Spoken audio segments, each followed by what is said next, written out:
What was your favorite Christmas holiday event or memory? Oh my gosh, so many of them.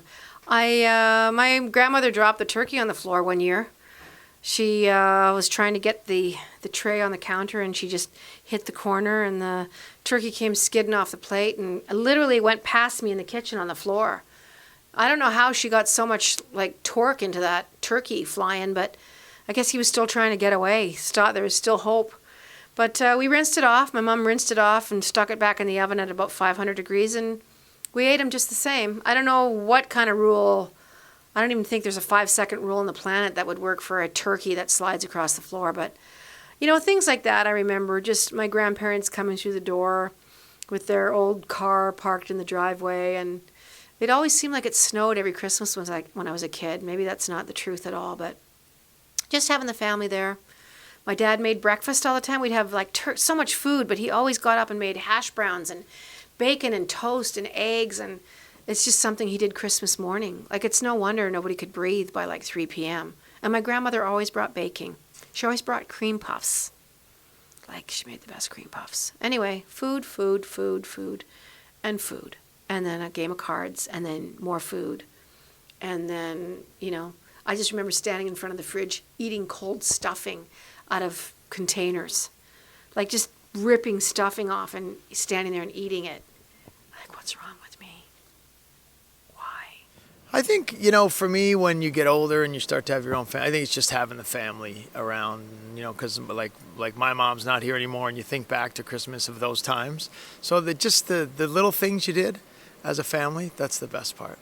So one of my favorite Christmas moments or holiday moments is my mom is like the Martha Stewart of White Rock, so she just goes for it, right? The whole house transforms. It's pretty awesome. And every year she does this big day with all my friends that we call Gingerbread Day, and she just makes all these beautiful little cutouts of the houses, and we all make them together. And keep in mind, me and my friends are in our mid to late 20s, so to have my mom do all of this for us is so nice.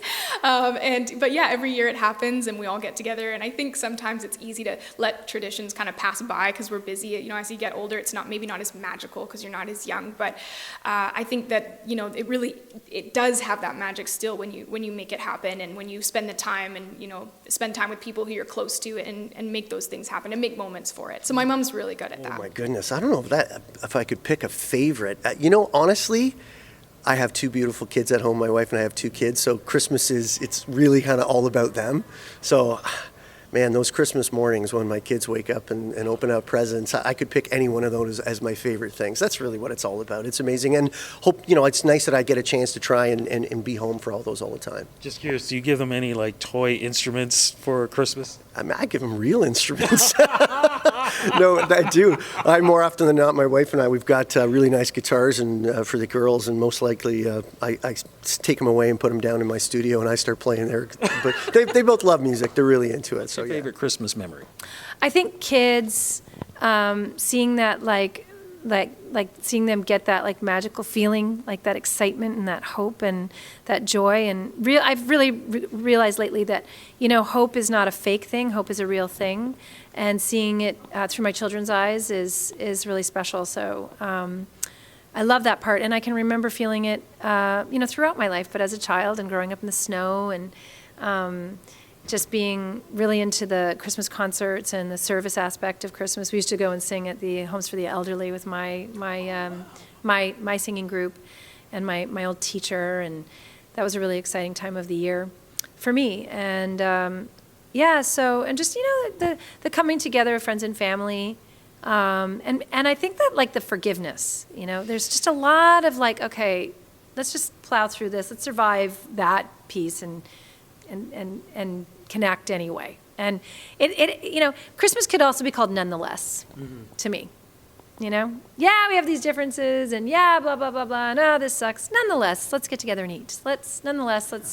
And if we could, the theme of the album actually is if we could kind of carry that through into our lives a little more, that'd be nice. So that's why I said Christmas is a way of life. And it's right now I'm really geared toward peace starting at home. And what permeating that home peace can look like through the world. And I really believe it. It's not something that you bark at and preach to other people. It's something you do. And And so that was kind of what I wanted to take into, my husband and I took it into our project with each other called Moon vs. Sun. Have to do a little plug. That's what that's about. And it was really nice to have the theme really reflect, in a Christmas album project. Man, my favorite holiday moment was always going to cut down a Christmas tree with my family. It was the time where we'd all get together, and they would never choose my tree that I chose, but whatever. But it was just those moments that if families, if they get along, if they don't, Christmas seems to be a time that brings people together anyways.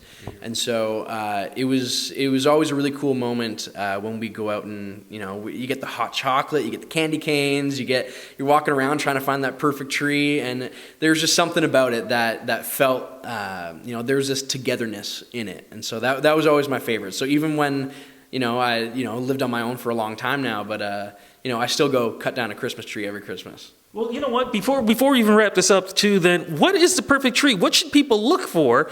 As we're speaking, it's still early. So what do you look for in the perfect Christmas tree?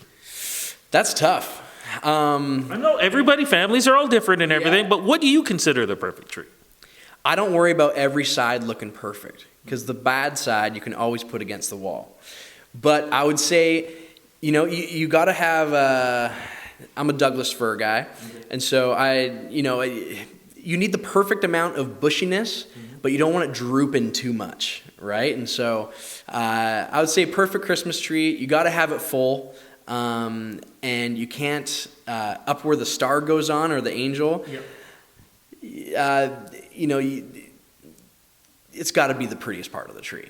It does. It's got to be nice. It's got to be triangular, and But you want a full Christmas tree. You got to hang those ornaments on it, so it's got to be strong branches. So, yeah.